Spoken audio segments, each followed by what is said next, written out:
बिस्मिल्लाहिर्रहमानिर्रहीम। अस्सलाम वालेकुम नाज़रीन, आप देख रहे हैं नादिर न्यूज़ और मैं हूं आपका होस्ट नादिर अली। हम आपको वो चीज़ें बताने जा रहे हैं जो मेन स्ट्रीम मीडिया पे इस वक्त बिल्कुल नहीं कवरेज की जा रही। एक वो शख्स जिसको हर तरह से तोड़ने की कोशिश की गई, एक वो शख्स जिसकी पार्टी में से बंदों को इस तरह से बिखेरा गया जिस तरह पाकिस्तान की तारीख में पहले ऐसे कभी कोई ऐसे शख्स मौजूद नहीं जिस तरह लोगों को तोड़ा जाता था। एक वो शख्स जिस पर बैक वक्त इतने मुकदमात चले, 100 के करीब मुकदमात चले और उन मुकदमात का तेज़ी के साथ ट्रायल होता रहा और उस शख्स को तोड़ने के लिए बहुत ज़्यादा कोशिश की गई। वो शख्स जिसके बारे में कहा जाता रहा है कि इसको 3 दिन जेल में रखा जाएगा और इसकी अकल ठिकाने आ जाएगी और ये मुल्क छोड़कर फरार हो जाएगा। उस शख्स को बल्कि गिरफ्तार किया गया, उसे तोशाखाने में सज़ा दी गई और किसी को खुश किया गया, उसे गिरफ्तार किया गया, मगर उस शख्स को आज 196 डेज़ हो चुके हैं। वो शख्स हार मानने को तैयार नहीं है। उस शख्स के ऊपर हर किस्म का हरबा अपनाया गया, एंड तक उसके हाथ पैर बांध कर उसे इलेक्शन में फेंक दिया गया उसकी पार्टी को। बल्कि एस्टेब्लिशमेंट तो चाहती थी उसकी पार्टी बिल्कुल ही इलेक्शन से बाहर रहे, मगर उस शख्स की हिम्मत को सलाम है। उसने कहा मेरा फैसला अवाम ने करना है और मैं अवाम के पास जाऊँगा और अवाम की अदालत तुम्हारी अदालत से बेहतर है। वो शख्स जिसने सिर्फ अवाम पर भरोसा किया, उस शख्स को हर तरफ से तोड़ने की कोशिश की गई। उस शख्स के उसकी पार्टी का सिंबल ले लिया गया, उस शख्स की सीनियर रहनुमाओं को कैद बंद में रखा गया, उस शख्स की पार्टी के लोग रूपोश हो गए जो अभी तक मंजर आम पर भी नहीं आ रहे। उस शख्स को हर तरफ से तोड़ने के बाद उस शख्स पर घनौना इल्ज़ाम लगा के इद्दत निकाह केस में उसके ऊपर सज़ा डाली गई। बयावक्त तक 3 सज़ाएँ सुनाने के बाद उस शख्स ने कहा मैं आंखों में आंखें डाल के तुमसे उसने बातें की। उसने कहा मैं कोई डील नहीं करूँगा, मेरा जीना मरना पाकिस्तान में। उस शख्स को कहा गया आपका नाम ECL में नहीं है, अगर आप अभी मुल्क छोड़ दो तो तुम्हारे लिए सब कुछ ठीक हो सकता है। उस शख्स ने कहा नहीं, मैं हार नहीं मानूंगा। नाजरीन, फिर 8 फरवरी को इलेक्शन होते हैं और अवामी मैंडेट पर डाका डाला जाता है। अवाम बड़ी तादाद में निकलती है और इतनी तादाद में निकलती है कि सब लोगों की आंखें बाहर आ जाती हैं। फिर उस मैंडेट को रोकने के लिए कम अज़ कम इलेक्शन का नतायज अभी तक आ रहे हैं जो मुकम्मल वसूल नहीं हुए। इन इलेक्शन को मैंडेट पर डाका डाला जाता है और काफ़ी खासी धांधली की जाती है बकौल PTI। अब उस शख्स को तोड़ने के लिए इन्होंने एक हरबा और अपनाया। बुशरा बेगम को इन्होंने सज़ा सुनाई। बुशरा बेगम अपनी अडयाला जेल में जब अपनी गिरफ्तारी देने के लिए पहुंची तो उन्होंने कहा आपको अडयाला नहीं बरी गाला में रखा जाएगा। बरी गाला में नाजरीन ज़राए के मुताबिक बुशरा बेगम को खाने में कुछ ऐसे केमिकल मिलाकर दिए गए हैं, उनकी तबीयत काफ़ी नासाज है। इस चीज़ का PTI शोर मचा रही है, सेनेट में भी इस चीज़ की बात हुई है। ज़राए के मुताबिक जो बुशरा बेगम के पास औरतें उन्होंने बताया कि बुशरा बेगम लास्ट टाइम से सिर्फ पानी पी रही हैं, कोई और चीज़ नहीं खा रही, उनकी तबीयत काफ़ी नासाज है। और बुशरा बेगम को इसके ऊपर दबाव डाला जाता रहा कि आप इमरान खान के बारे में कुछ बोलो, उसको तोड़ो। वो शख्स जो अभी तक टूट नहीं रहा था, उसके बुशरा बेगम को पकड़ कर भी उसे तोड़ने की कोशिश की गई, लेकिन बुशरा बेगम ने खातून ने अपने आप को एक मर्दाना दलेरी के साथ उस खातून ने मर्दाना दलेरी के साथ डट कर ना सिर्फ मुकाबला किया, उसने कहा मुझे भी अडयाला जेल शिफ्ट करो।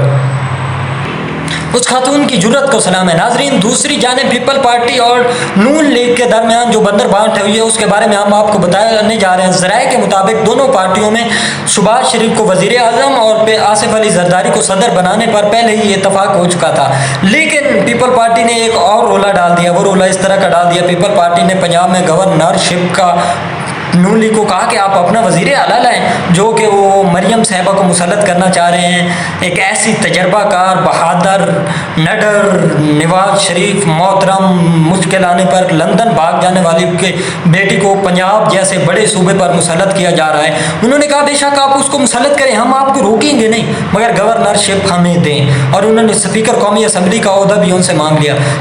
ये दोनों चीज़ें नून लीग देने से इनकारी, और नून लीग ने कहा है कि बलूचिस्तान में आप अपना वज़ीर आला लें और हमें वहाँ पे आप गवर्नरशिप दे दें। उन दोनों के दरमियान ये उठक बैठक हुई है जिन पर दोनों का अभी कोई राय इत्तेफाक नहीं हो सका।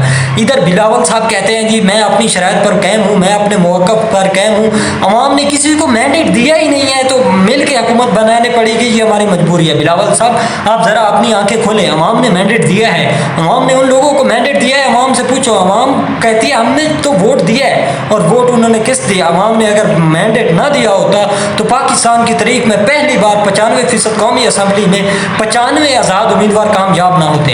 अवाम ने काफ़ी मैंडेट दिया बिलावल साहब, मगर आपने मैंडेट छीना है अवाम से, आप ताकतवारों ने मिलकर मैंडेट छीना है। और बिलावल कहते हैं मैं मौलाना फजल रहमान के जो उन्होंने कहा है कि एस्टेब्लिशमेंट ने कहा था अदम एतमाद लाने के, वो कहते हैं अगर उनके पास कोई सबूत है तो पेश करें। ये बिलावल ने बहुत अच्छी बात की है। वो कहते हैं मेरा एस्टेब्लिशमेंट से कोई बैकडोर रब्ता नहीं। बिलावल साहब पाकिस्तान का बच्चा बच्चा जानते हैं इस मुल्क को कौन चलाता है और कौन दबाव में लाता है और कौन बंदे उठाता है और कौन किसको गैब करता है।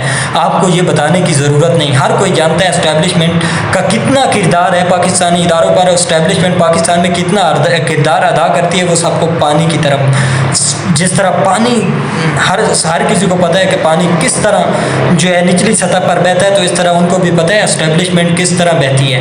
एस्टेब्लिशमेंट को वही बंदे चाहिए होते हैं जो उनके साथ मिल कर चलें, जो उनके आगे थोड़े से टेढ़े क्या हुए, एस्टेब्लिशमेंट ने उनको कहीं का नहीं छोड़ा। तो बिलावल साहब का ये कहना कि मेरा कोई रब्ता नहीं, तो ये एक पाकिस्तान में तो ये एक मजाक ही लगता है। और नाजरीन हमेशा की तरफ चीफ ऑफ इलेक्शन कमीशन राजा सुल्तान साहब जो है ना, वो हमेशा वो भी एक पता नहीं सबको एक की क्यों पड़ी है, उन पर पता नहीं किस चीज़ का दबाव। उन्होंने एक पार्टी के खिलाफ इतने केसेस को चलाया, उनके खिलाफ अगर उन्होंने कहा इनकी जो है ना, इन्होंने जो वोट पार्टी में वोट होते हैं वो सही नहीं करवाए, उसके अलावा उन्होंने फिर बल्ले का निशान लिया। अब जो राजा साहब कह रहे हैं जी कमिश्नर ऑफ रावलपिंडी का कोई ताल्लुक नहीं है इलेक्शन के साथ। राजा साहब को अगर हम याद करवाएं 2021 में, जी हाँ 2021 में यही राजा साहब ने chief of election commissioner Gujranwala में 11 सीटों के नतीजे रोके गए थे, तो उन्होंने कहा था कमिश्नर के मतहत जो भी लोग हैं जल्दी से जल्दी, हालांकि प्रिजाइडिंग ऑफिसर थे वो कमिश्नर के मतहत नहीं थे, बल्कि उस वक्त चीफ ऑफ इलेक्शन कमीशन ने कहा था जी हाँ रिजल्ट पेश करे वरना मैं कमिश्नर को जो है ना खारिज कर दूंगा। अब वही राजा साहब कह रहे हैं जी कमिश्नर का कोई इलेक्शन में अमल दखल नहीं होता। भाई साहब अंधे हो आप क्या? कमिश्नर के नीचे मतहत जो अमला काम करता है उनसे कमिश्नर कोई भी बात मनवा सकता है, और कमिश्नर ने अगर ये बात की है बजाय उसकी तहकीकात करने को, उसको फेस करने के, वो बल्कि ये कहते हैं कि कमिश्नर का कोई अमल दखल ही नहीं है, कमिश्नर की बात में कोई वजन ही नहीं है। ये इस चीज़ को साबित करता है कि चीफ ऑफ इलेक्शन कमीशन शफाफ तरीके से नहीं चले। एक पार्टी को उन्होंने खुदे लाइन लगाया, बाकी पार्टियों को उन्होंने फेवरेटिज्म में रखा है, नून लीग को तो उन्होंने सबसे ज़्यादा फेवरेटिज्म में रखा है।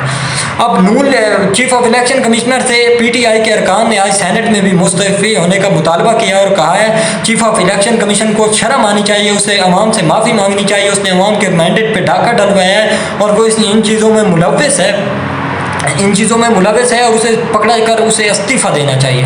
लेकिन चीफ ऑफ इलेक्शन कमिश्नर को इतनी हया कहाँ, चीफ ऑफ इलेक्शन कमिश्नर को इतनी गैरत कहाँ, वो इस तरह का कोई काम नहीं करेंगे, बल्कि वो तो रहेंगे, वो रहना चाहते हैं और वो किसी की ताकत के साथ रहना चाहते हैं। चीफ ऑफ इलेक्शन कमिश्नर के फैसलों से कुछ पार्टियां इतनी नाराज़ हैं ना, बाकी सारी पार्टियां इतनी नाराज़ हैं कि जीडीआई ने आज फिर से दोबारा सिंध में धरना दे दिया है। जीडीआई ने लास्ट टाइम बहुत बड़ा धरना दिया था, अवाम इतनी आई थी कि सबके जो है ना कान आँखें हर चीज़ खुल गई थी। आज से फिर जीडीआई ने धरना दे दिया, बलूचिस्तान में हालात और ख़राब हैं। और नाजरीन एक और आपको खबर देते चले जो अच्छी खबर नहीं है, बिजली के बिलों में और इजाफा हो रहा है, 7 रुपये बिजली महंगा करने की और जो है ना वो उसमें डिमांड रखी जा रही है। आने वाले दिनों में पाकिस्तान के लिए कोई फूल नहीं पड़े नाजरीन, बल्कि आने वाले दिन और भी मुश्किलात हैं। अल्लाह ताला से दुआ है कि पाकिस्तान को तरक्की याफ्ता ममालिक में शामिल करे और पाकिस्तान के तमाम इदारों को अपनी हदूद में रह कर काम करने की तौफीक अता फरमाए। अब तक दीजिए हमें इजाज़त, मिलते हैं नेक्स्ट वीडियो में, तब तक दीजिए हमें इजाज़त। अल्लाह हाफ़िज़।